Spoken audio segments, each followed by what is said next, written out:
कमला Harris राष्ट्रपति बनी तो एक विपक्षी को मंत्री बनाएंगी। ये ट्रंप की पार्टी से होगा, कहा इससे अमेरिका को फायदा।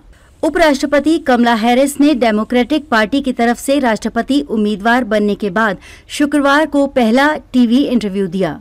उनका ये इंटरव्यू राष्ट्रपति जो बाइडेन और पूर्व राष्ट्रपति डोनाल्ड ट्रंप के बीच डिबेट कराने वाली CNN की टीवी पत्रकार डाना बेश ने लिया। भारतवंशी कमला ने कहा कि राष्ट्रपति उम्मीदवार बनने के बाद भी किसी मुद्दे पर उनके विचार नहीं बदले हैं। उन्होंने कहा कि अगर वे राष्ट्रपति बनती हैं तो अपनी कैबिनेट में विपक्षी पार्टी के नेता को शामिल करेंगी। ऐसा करना अमेरिकी जनता के लिए अच्छा होगा। ट्रंप ने हाल ही में कमला हैरिस की नस्लीय पहचान को लेकर सवाल खड़े किए थे।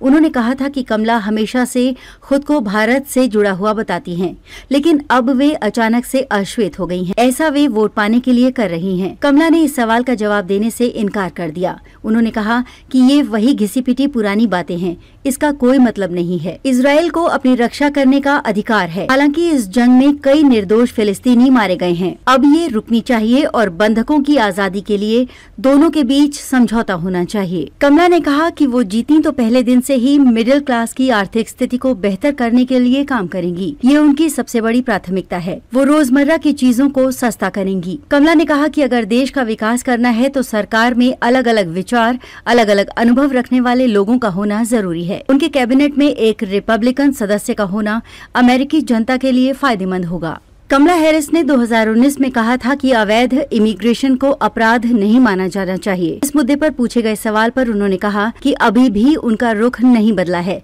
हालांकि उनका मानना है कि सीमा पार कर आने वाले आपराधिक लोगों को सजा मिलनी चाहिए। कमला ने साफ कर दिया कि वो फ्रैंकिंग पर बैन नहीं लगाएंगी। फ्रैंकिंग चट्टानों में दरार पैदा करके तेल और गैस निकालने की तकनीक है। इससे पर्यावरण को नुकसान पहुँचता है। उन्होंने कहा कि सरकार क्लीन एनर्जी में निवेश कर रही है। फ्रैंकिंग पर बैन लगाए बिना वो पर्यावरण के लिए बेहतर कर सकती हैं। कमला ने 2020 के चुनाव में फ्रैंकिंग पर बैन लगाने का समर्थन किया था। डोनाल्ड ट्रंप ने कमला के इंटरव्यू को खारिज कर दिया है।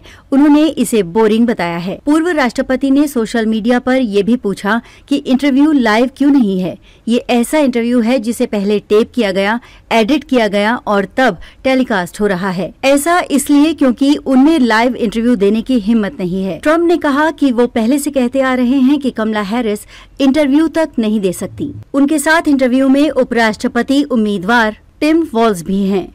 कमला कठिन सवालों का जवाब खुद नहीं देंगी। उनके बदले उपराष्ट्रपति उम्मीदवार जवाब देंगे।